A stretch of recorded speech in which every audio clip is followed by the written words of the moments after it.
नमस्कार, स्वागत, अभिनंदन। मैट्रिक परीक्षा 2022 के लिए इतिहास का आज मैं लघु उत्तरीय और दीर्घ उत्तरीय प्रश्न जो भी आई हैं, आने योग्य हैं, उनको मैं लेके आया हूं। साथ ही उस भाई की फरमाइश आज मैं पूरी करूंगा जो दो चार दिनों से ये कमेंट्स कर रहे हैं कि सर भारत के नक्शे पर मिट्टी को सचित्र आप दिखाकर थोड़ी थोड़ी उसकी व्याख्या कर दें। तो आज दोनों चीजों को इस वीडियो में मैं समेटूंगा, एक एक करके प्रश्नों को देखते चलते हैं और कैसे लिखना है उसकी भी विधियां मैं बताते चलूंगा। लघु उत्तरीय मैंने 12 प्रश्न सेट किया है और दीर्घ उत्तरीय मैंने 5 प्रश्न सेट किया है।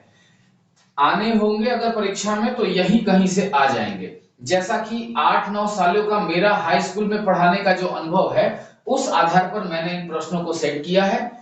एक एक करके प्रश्नों को देखते चलते हैं। पहला प्रश्न जो है वो है इटली के एकीकरण, यानी कि यूरोप में राष्ट्रवाद के विकास वाले अध्याय, पहले अध्याय से इटली के एकीकरण में मेजीनी का क्या योगदान था। इस प्रश्न को अगर आए परीक्षा में तो कैसे लिखना है, इटली के एकीकरण में मेजीनी के क्या योगदान थे। इसको ऐसे लिखेंगे कि इटली के एकीकरण में मेजीनी के योगदान अद्वितीय थे।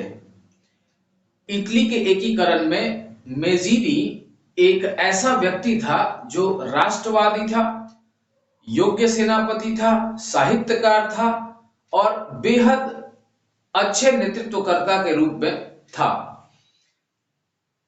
उसने यंग इटली और यंग यूरोप 1831 में यंग इटली की स्थापना की है, 1834 में वो यंग यूरोप की स्थापना की है।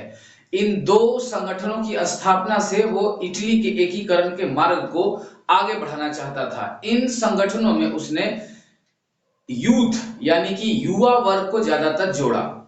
साथ ही इसके अलावे वो एक कार्बोनरी जो गुप्त संस्था थी, छापामार युद्ध पद्धति से युद्ध करती थी, उस कार्बोनरी संस्था से भी मेजीनी जुड़ा हुआ था और उसके प्रति वो पूरी तरह से समर्पित था।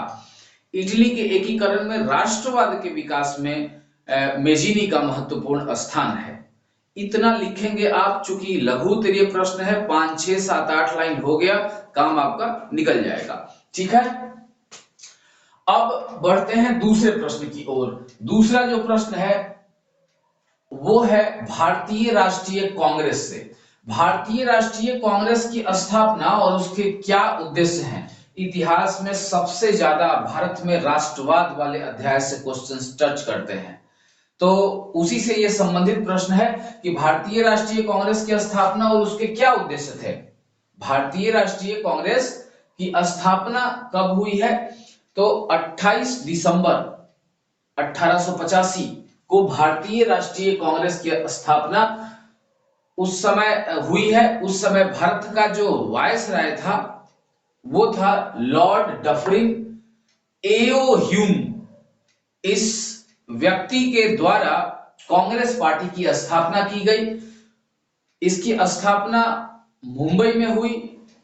उस वक्त कांग्रेस पार्टी में 72 सदस्य थे। मुंबई में कांग्रेस पार्टी की पहली बैठक हुई।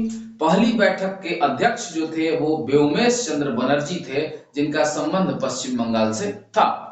ठीक है, इतनी चीजें आपको इसमें समेटनी है, इतनी बातें इसमें आपको लिखनी है। फिर है इसमें कि उद्देश्य क्या था इसका, तो भारतीय राष्ट्रीय कांग्रेस का मुख्य उद्देश्य था देश में एकता अखंडता को बनाए रखना। दूसरा उद्देश्य इसका था देश में आर्थिक, सामाजिक, राजनीतिक स्तर पर भेदभाव को समाप्त करना। तीसरा, शांति व्यवस्था को बनाए रखना, राष्ट्रीय स्तर पर शांति व्यवस्था को बनाए रखना। चौथा उद्देश्य इसका है कि राजनीतिक रूप से प्रत्येक व्यक्ति को जागरूक करना और राजनीतिक इस संगठन से लोगों को, भारतीय राष्ट्रीय कांग्रेस से लोगों को जोड़ना। तो इस तरह से 3, 4, 5 उद्देश्य और उसके बारे में जो सॉलिड बातें हैं उनको आप शुरू में लिख के और उद्देश्य लिख दें, आपका आंसर कंप्लीट माना जाएगा। अब आते हैं तीसरे प्रश्न की ओर। तीसरा प्रश्न है जर्मनी के एकीकरण, यानी कि यूरोप में राष्ट्रवाद के विकास से ही जर्मनी के एकीकरण में बिस्मार्क का क्या योगदान था। बिस्मार्क, जैसा कि आप जानते हैं, जर्मनी के एकीकरण में बिस्मार्क सबसे बड़ा हीरो था।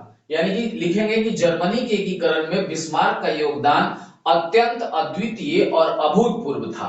वो शुरू में जर्मनी के संसद डाइट, जो बुद्धिजीवियों का एक संगठन था, या जर्मनी के संसद जिसे डाइट कहा जाता है, उसका एक महत्वपूर्ण सदस्य था। उसने उसे प्रसा का चांसलर विलियम्स ने अपना प्रसा का राजा विलियम्स ने अपना चांसलर नियुक्त किया।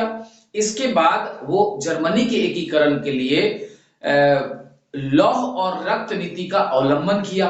साथ ही उसने देश में सैन्य सेवा को लागू कर दिया, जिसके परिणाम स्वरूप सभी को सैनिक प्रशिक्षण लेना जरूरी था। इसके पश्चात उसने बड़ी चतुराई से फ्रांस के साथ समझौता करके ऑस्ट्रिया को हराया और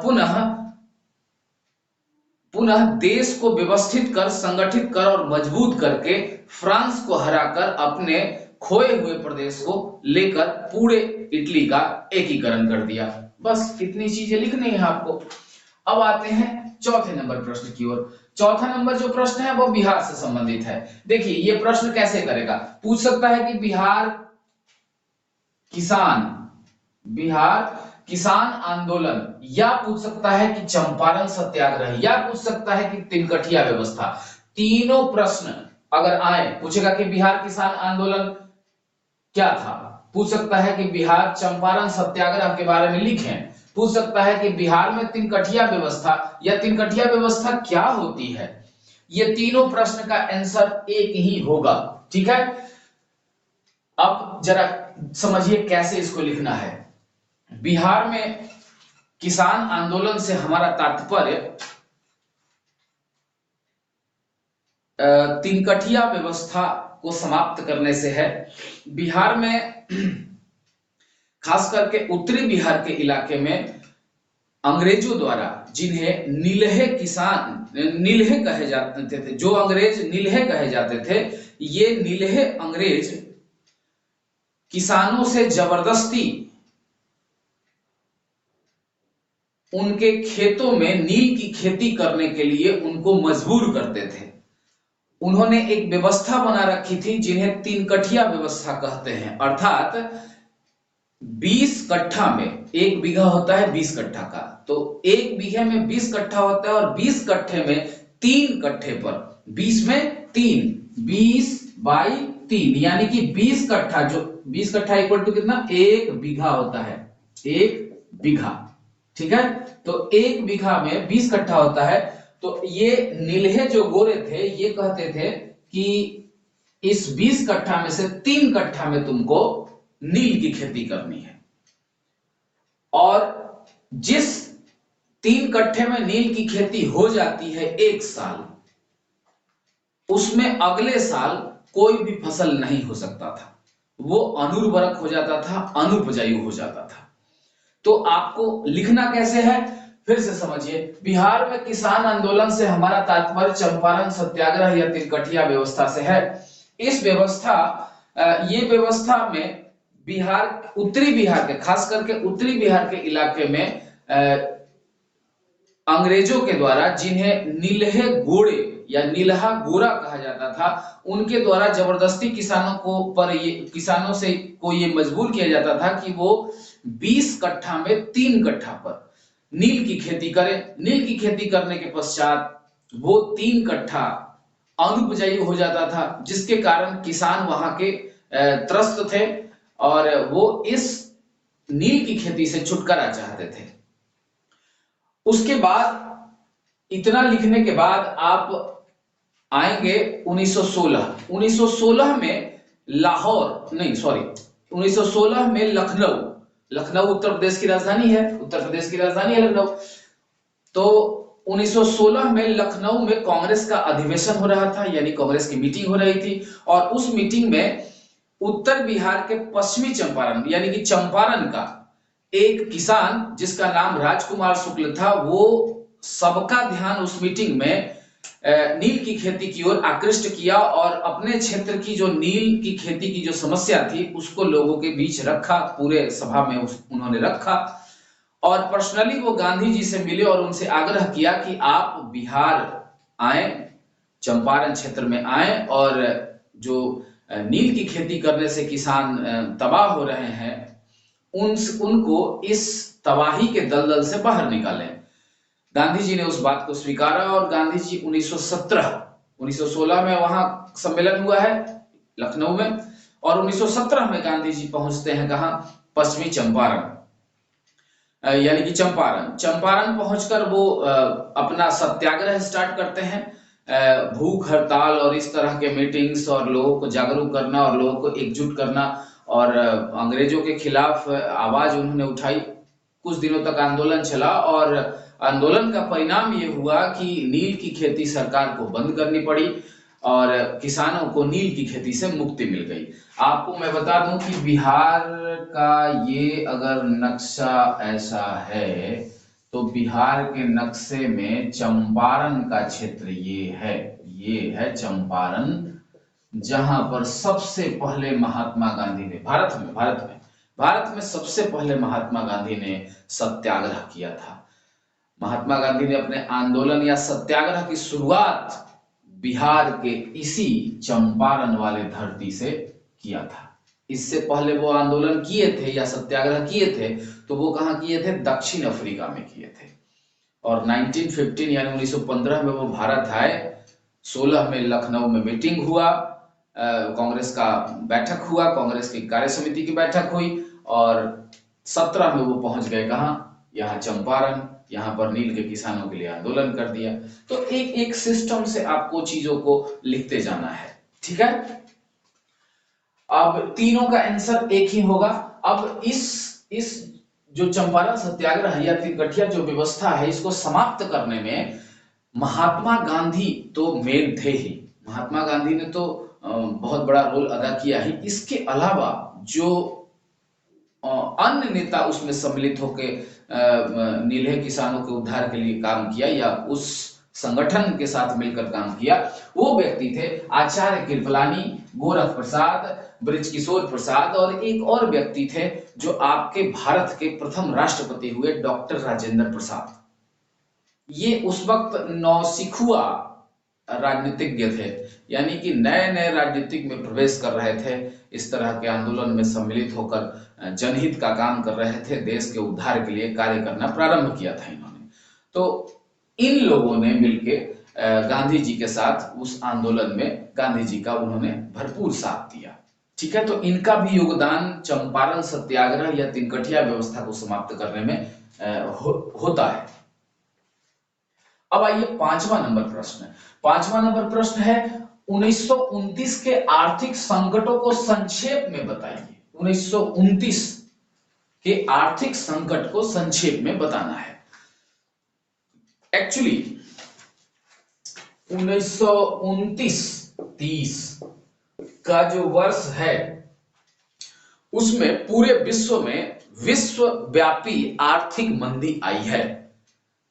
विश्वव्यापी आर्थिक मंदी आई है। समझ लीजिए आर्थिक मंदी क्या होता है। तो आर्थिक मंदी एक ऐसा सिचुएशन है, ऐसी एक घटना है, ऐसा एक परिदृश्य है जिसमें अर्थव्यवस्था की हालत खराब हो जाती है, आयात निर्यात घट जाता है, व्यापार ठप हो जाता है, पूंजीपति के पास पूंजी खत्म हो जाते हैं या समाप्ति के कगार पर वो होते हैं।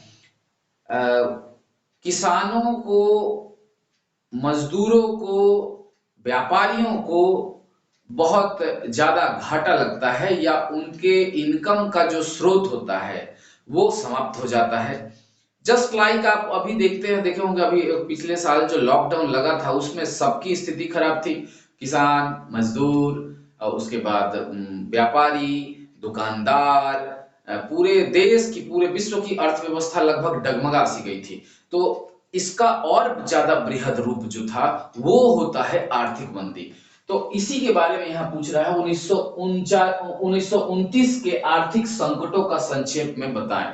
तो 1900 लिखिएगा, कैसे लिखना है, लिखिएगा 1929-30 में विश्व में आर्थिक मंदी का प्रभाव आया था, जिसके कारण पूरे विश्व की अर्थव्यवस्था लगभग पूरे विश्व की अर्थव्यवस्था बहुत ही नीचे चली गई थी। फैक्ट्रियां बंद हो रही थी, आयात निर्यात लगातार घट रहे थे, आय के जो भी स्रोत थे उनका स्रोत सीमित होते चला जा रहा था, दुकानें बंद होती चली जा रही थी, बाजार में सामान घटते चले जा रहे थे, जिसके कारण उनका मूल्य बढ़ते चला जा रहा था। लोगों के पास परचेजिंग पावर अर्थात खरीदने की क्षमता लगभग समाप्त होते चली जा रही थी। तो इस तरह पूरे विश्व में एक भूखमरी, बेकारी और लाचारी जैसी एक परिदृश्य देखने को मिला था 1929-30 के आर्थिक मंदी के समय।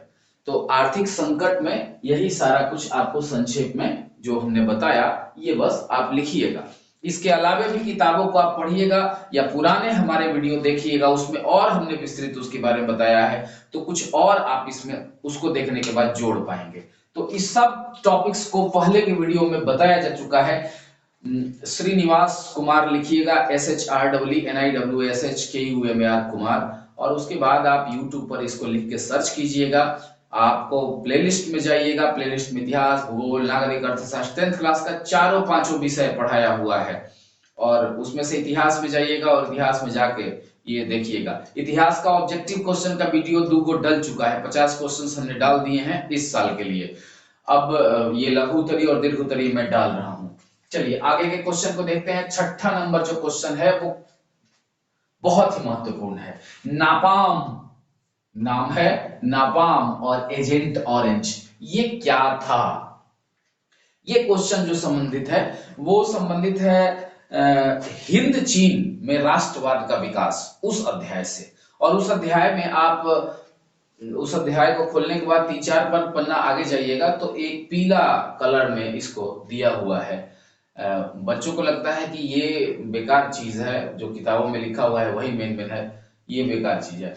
कई बच्चे इस पर ध्यान नहीं देते हैं। नापाम और एजेंट ऑरेंज क्या है, सुनिए। नापाम और एजेंट ऑरेंज ये दोनों का दोनों एक बहुत ही खतरनाक हथियार है, जिसका प्रयोग कंबोडिया, लाओस और वियतनाम वाले क्षेत्र पर अमेरिका ने किया था। ये कुछ ऐसे हथियार हैं जिसके प्रयोग का असर लंबे दिनों तक वहां के मिट्टी, पौधों और यहां तक कि मानव पर पड़ता है या दिखाई देता है। अब इसमें से नापाम जो है ये रासायनिक हथियार है, एजेंट ऑरेंज ये भी रासायनिक हथियार है, लेकिन इन दोनों में अंतर है कि नापाम जो है ये आपके शरीर से चिपक के जलने लगता है। जब ऊपर से हवाई जहाज से गिराया जाएगा इसको, तो ये जहां भी गिरेगा वहां चिपक जाएगा और जलना स्टार्ट कर देगा। जबकि ये चिपक के जलेगा नहीं, लेकिन ये गला देगा पूरी चीजों को। ये दोनों चीजों का प्रयोग ना जंगल को साफ करने के लिए अमेरिका ने इसको बनाया था, इन हथियारों को बनाया था। लेकिन हिंद चीन में जब राष्ट्रवाद आगे बढ़ा तो वहां के राष्ट्रीयता को कुचलने के लिए फ्रांस की सह पर या फ्रांस के कहने पर या फ्रांस की अनुमति पर अमेरिका ने उसका साथ देते हुए इन क्षेत्रों पर, हिंद चीन वाले क्षेत्रों पर ये अमानवीय हथियार का प्रयोग किया, जिसके कारण बहुत सारे लोग मारे गए, प्राकृतिक संपदा का तो हानि हुआ ही। इसका वीडियो पहले वाले में देखिएगा, और ज्यादा विस्तृत इसको बताया गया है, पूरा फिगर्स के साथ बताया गया है। अब आइए 7वां नंबर प्रश्न की ओर। 7वां नंबर प्रश्न कह रहा है साइमन कमीशन पर टिप्पणी लिखें। साइमन कमीशन ये क्या था? तो साइमन कमीशन से पहले एक आया नियम भारत में 1919 में 1990 में आया कि हाँ, रॉलेट एक्ट 1919 में एक नियम बनाया, कानून बनाया गया नया, रॉलेट एक्ट कानून, जिसको काला कानून भी कहा जाता है।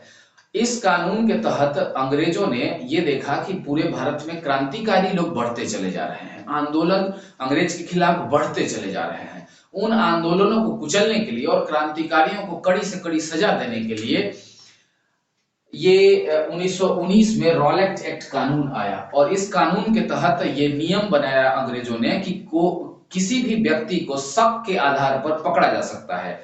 ये क्या शक? शक ये कि ब्रिटिश गवर्नमेंट के खिलाफ वो कोई साजिश रच रहा हो, या सिर्फ अंग्रेज को शक हो जाएगा किसी व्यक्ति, किसी भारतीय पर कि ये कुछ अंग्रेज के खिलाफ काम कर सकता है भविष्य में, तो उसको वो पकड़ लेते थे। शक के आधार पर किसी को गिरफ्तार किया जाता था।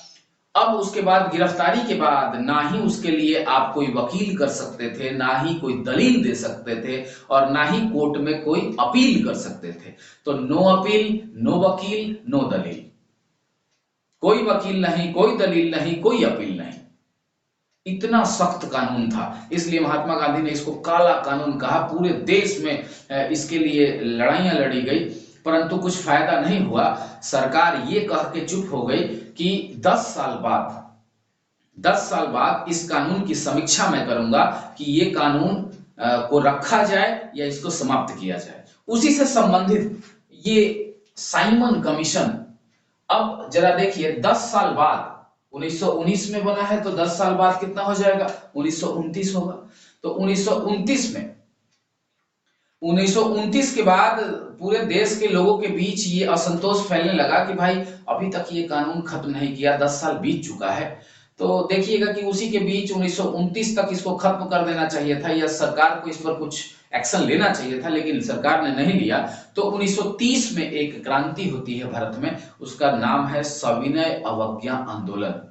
उसके पहले 1920-22 में एक आंदोलन गांधी जी के द्वारा किया गया है, असहयोग आंदोलन। असहयोग आंदोलन में चौरी चौरा कांड हुआ, गांधी जी गए जेल में, 6 साल जेल रहे, उसके बाद आए हैं। तो अब देश में फिर से एक खलबली बनी हुई है। तो सविनय अवज्ञा आंदोलन के कारणों में एक कारण ये भी है साइमन कमीशन। ये शॉर्ट में हमने गेस किया है। तो साइमन कमीशन पर टिप्पणी लिखने के लिए आएगा तो लिखिए है कि साइमन कमीशन, जिसका गठन 1927 में किया गया, 1927 में इसका गठन किया गया, और उस वक्त इसका नाम था इंडियन स्टैट्यूटरी कमीशन, जिसमें 7 सदस्य थे और सातों के सातों अंग्रेज थे। और उस 7 में एक जो उस साइमन कमीशन का जो अध्यक्ष था, उसका नाम था सेंट साइमन, जिसके नाम पर इस कमीशन का नाम हुआ साइमन कमीशन।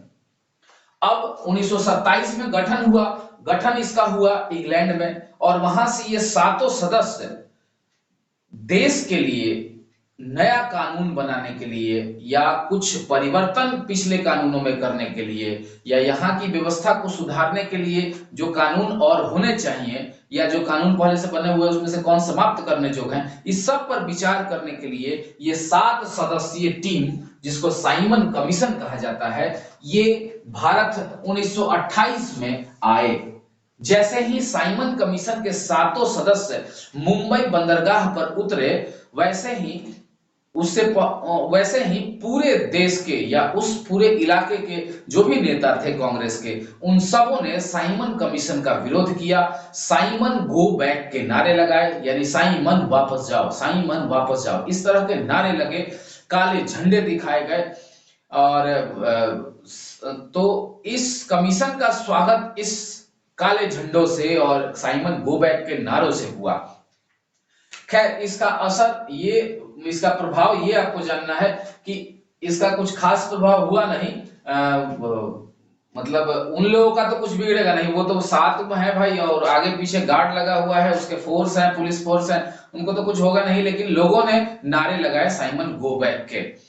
अब इसी में एक महत्वपूर्ण घटना हुई है कि 1928 में ही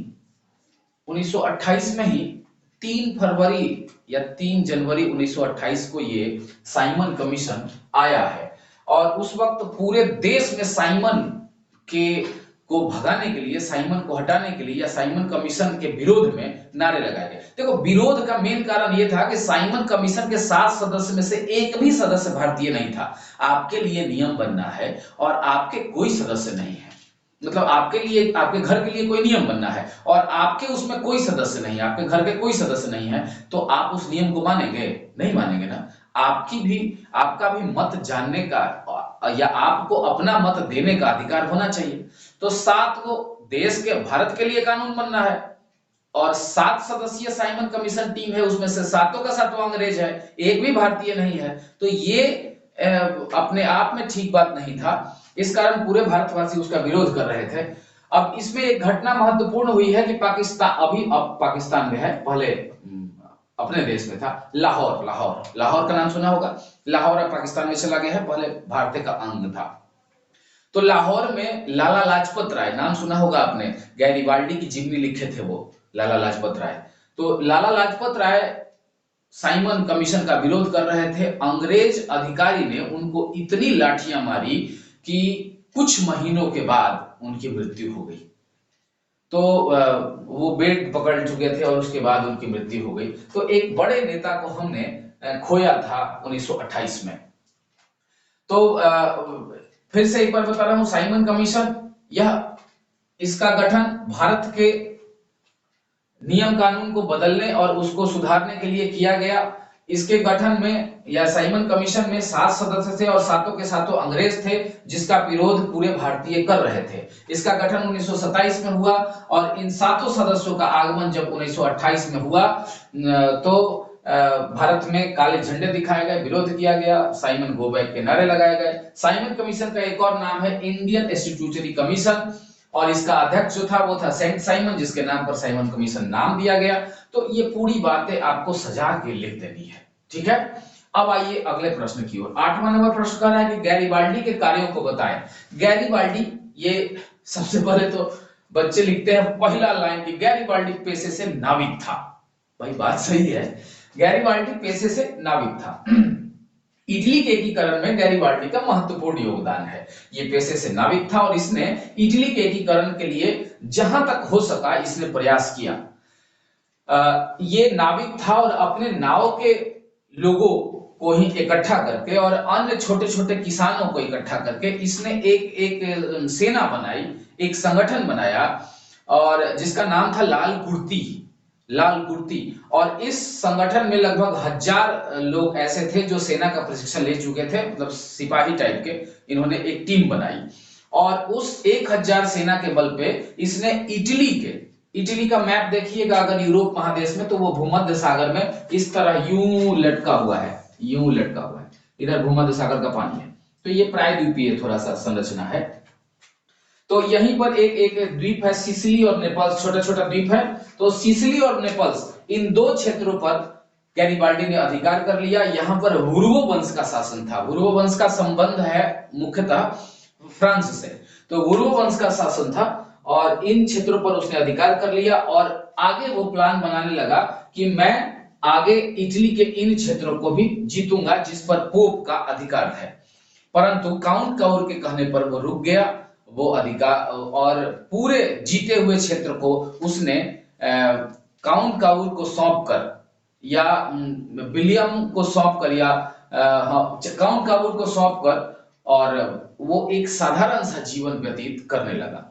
ये उसका समर्पण, ये उसका देश के प्रति भाव पूरे इतिहास में गौरव से लिखा गया है और गौरव से इसका नाम हमेशा लिया जाता है। तो ये सारी बातें आपको लिख देनी है गैरिबाल्डी के बारे में, तो काम आपका निकल जाएगा। अगला क्वेश्चन 9वां नंबर आते हैं, मेटरनिख युग क्या था? इसका एक और नाम है वियना कांग्रेस की क्या उपलब्धि थी? दोनों तरह से क्वेश्चन आ सकता है कि मेटरनिख युग क्या था। इसी क्वेश्चन को एक और तरीके से पूछता है कि वियना कांग्रेस की क्या उपलब्धि थी। तो मेटरनिख युग या वियना कांग्रेस, दोनों में से कोई आए तो आंसर एक ही तरीके का होगा। 1815 में ऑस्ट्रिया की राजधानी वियना में मेटरनिख की अध्यक्षता में नेपोलियन से मुक्त हुए जो भी देश थे उनको, उनकी एक मीटिंग बुलाई गई जिसमें इंग्लैंड, ऑस्ट्रिया, प्रसा और रसिया, ये मुख्य देश थे। यहाँ के सभी राजा एकजुट हुए, आए इस मीटिंग में, वियना सम्मेलन में भाग लिया। और इस सम्मेलन का मुख्य उद्देश्य था कि नेपोलियन के द्वारा जो स्थापित व्यवस्था थी उसको समाप्त करके फिर से वही पुरानी वाली व्यवस्था ले आना जो पहले राजा और प्रजा हुआ करता था।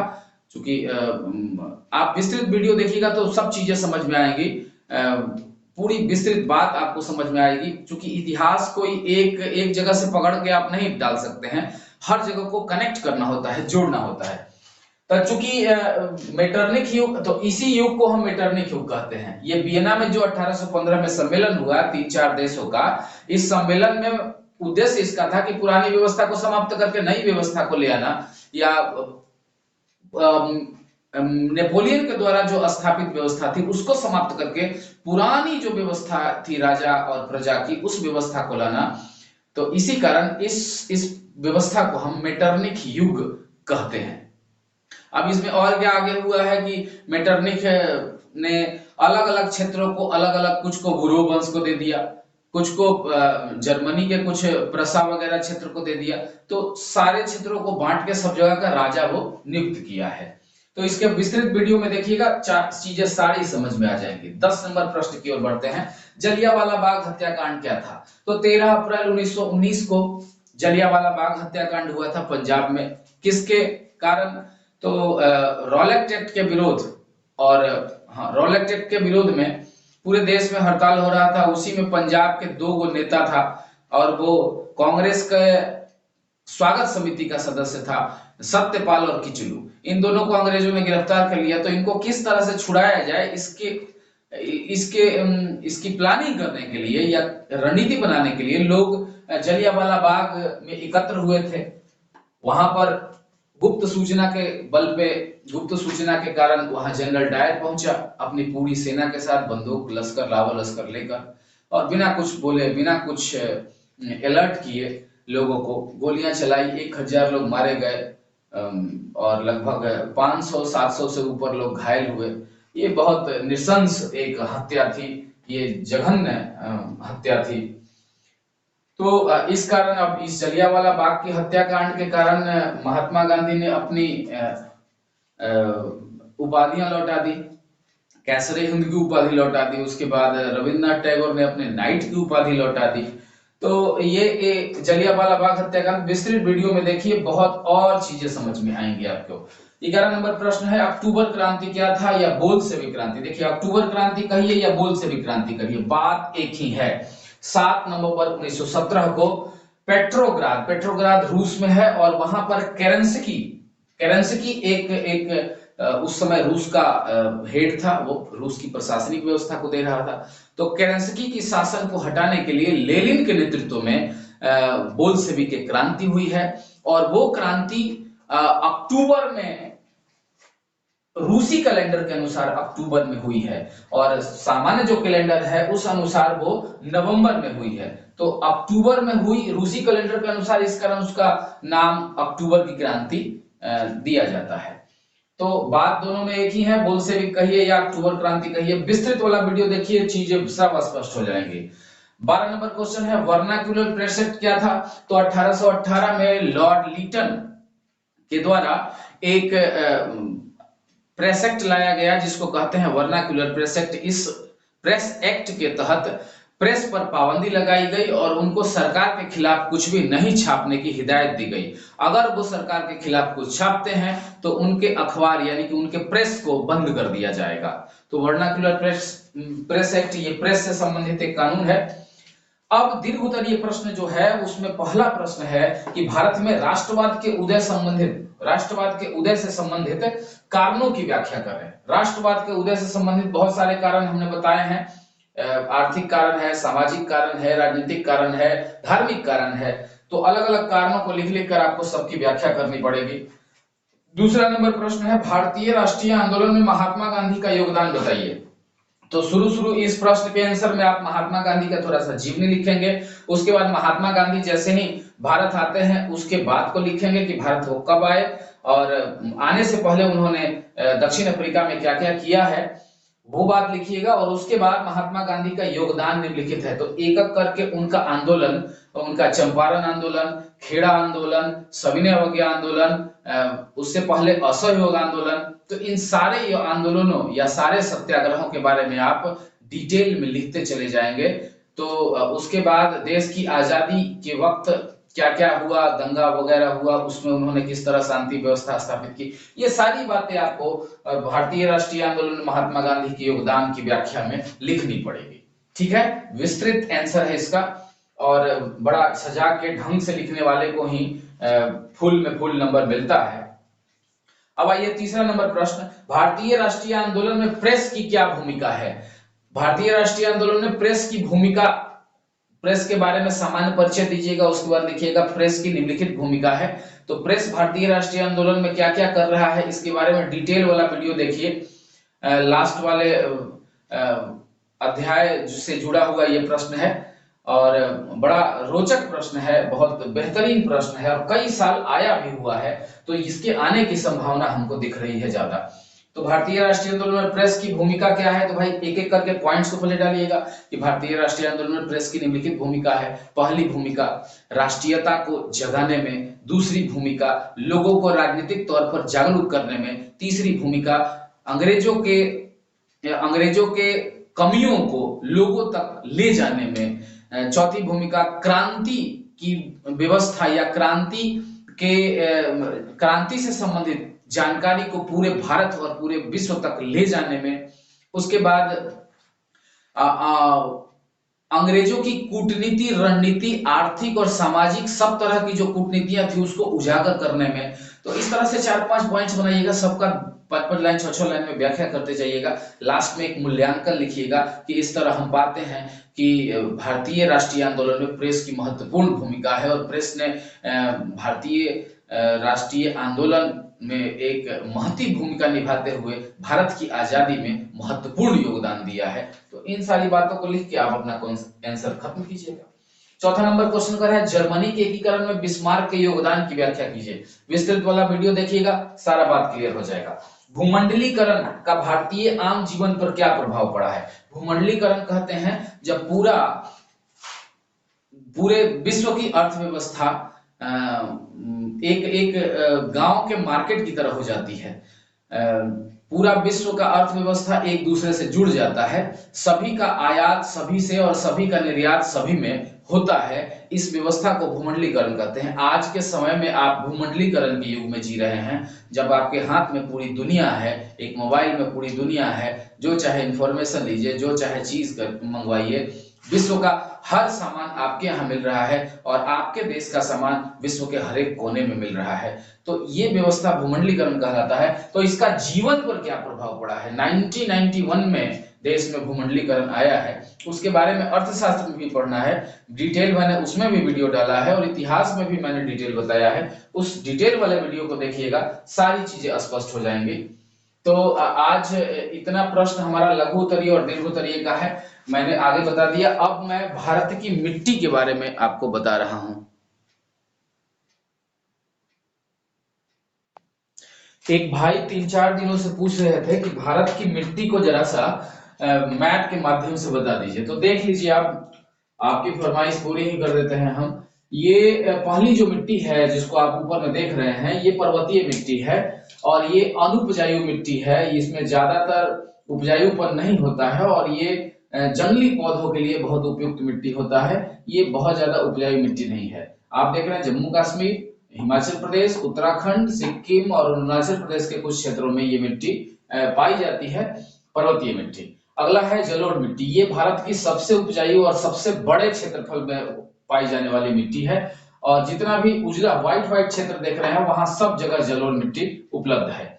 ये 2 प्रकार की होती है, एक को खादर कहते हैं, दूसरे को बांगर कहते हैं। उसके बारे में वीडियो में दिया हुआ है। आप कम से कम धुंधला अगर नजर आ रहा है बोर्ड पर तो सुनाई तो पड़ रहा होगा, जो हम बता रहे हैं वो सुन रहे होंगे आप, तो उससे आप लिख लीजिए। मैप आपको दिखा दिया मैंने। उसके बाद जलोढ़ मिट्टी के बाद तीसरी जो मिट्टी है वो है मरुस्थलीय मिट्टी।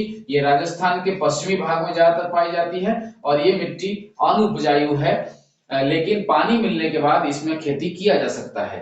गेहूं की खेती के लिए अगर पानी मिले तो बहुत उपयुक्त मिट्टी है ये। इसमें ह्यूमस की मात्रा कम होती है,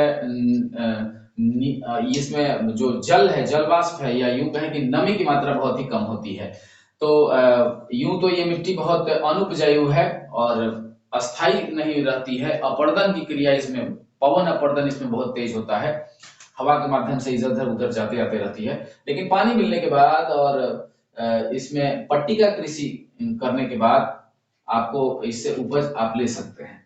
अगला है काली मिट्टी। काली मिट्टी ये दूसरा भारत का सबसे विस्तृत नहीं, तीसरा भारत का सबसे विस्तृत क्षेत्र में पाई जाने वाली मिट्टी है काली मिट्टी। और काली मिट्टी का क्षेत्र ये आप देख रहे हैं दक्कन का पठार है, खास करके महाराष्ट्र, कर्नाटका और आंध्र प्रदेश, तमिलनाडु वाला थोड़ा थोड़ा हिस्सा और थोड़ा सा गुजरात में भी काली मिट्टी पाई जाती है। कपास की खेती के लिए बहुत उपयुक्त है, रेगुर मिट्टी इसका नाम है। साथ में काली कपासी भी मिट्टी कहते हैं, इसको स्वतः जुती हुई मिट्टी भी कहते हैं। इसमें प्याज और गन्ने की खेती और साथ में कपास की खेती बहुत अच्छी होती है। अब आते हैं अगले वाले में, लाल पीली मिट्टी। लाल पीली मिट्टी ये देख रहे हैं जितना भी काटकूट का निशान है वहां सब जगह लाल पीली मिट्टी है पूर्वोत्तर भारत में, और इधर कुछ मध्य प्रदेश, थोड़ा सा उड़ीसा वाला क्षेत्र, थोड़ा सा आंध्र प्रदेश वाला क्षेत्र, फिर तमिलनाडु वाला, केरल वाला और कर्नाटक वाला क्षेत्र में लाल और पीली मिट्टी पाई जाती है। और ये क्षेत्र भी आप देख रहे हैं पूर्वोत्तर भारत में, इस क्षेत्रों में भी लाल मिट्टी और पीली मिट्टी पाई जाती है। ये मिट्टी अनुर्वरक मिट्टी है, बहुत ज्यादा उपजाऊ मिट्टी नहीं है, लेकिन इसमें कुछ खाद या कुछ उर्वरक का प्रयोग करके काजू की खेती बहुत बेहतरीन हो सकती है। अन्य भी चाय कॉफी भी उर्वरक का यूज करके आप उपजा सकते हैं। तो ये थोड़ा सा जानकारी था, ये मिट्टी का ये है, आप देख समझ लिए, इन शॉर्ट्स वगैरह ले लीजिए जो लेना है। तो आज इतिहास का जो कोरम है, इतिहास का जो भाई ये गेस क्वेश्चंस है वो पूरी की तरह समाप्त हो गया। शॉर्ट क्वेश्चन दे दिया, लॉन्ग क्वेश्चन दे दिया हमने, उसके बाद ऑब्जेक्टिव क्वेश्चन 50 हमने दे दिए। अब अगला जो वीडियो बनेगा वो नागरिक से बनेगा या अर्थशास्त्र से बन सकता है। तो चूंकि 2 किताबें बची हैं तो नागरिक अर्थशास्त्र से अब क्वेश्चन मैं सेट करूंगा। शुरू में ऑब्जेक्टिव प्रश्न लेके आऊंगा, फिर उसके बाद लघु, दीर्घ, ये सारा कुछ हो जाएगा। ठीक है, आज के लिए बस इतना ही। हमारे चैनल को लाइक करें, शेयर करें, सब्सक्राइब करें। बहुत बहुत धन्यवाद।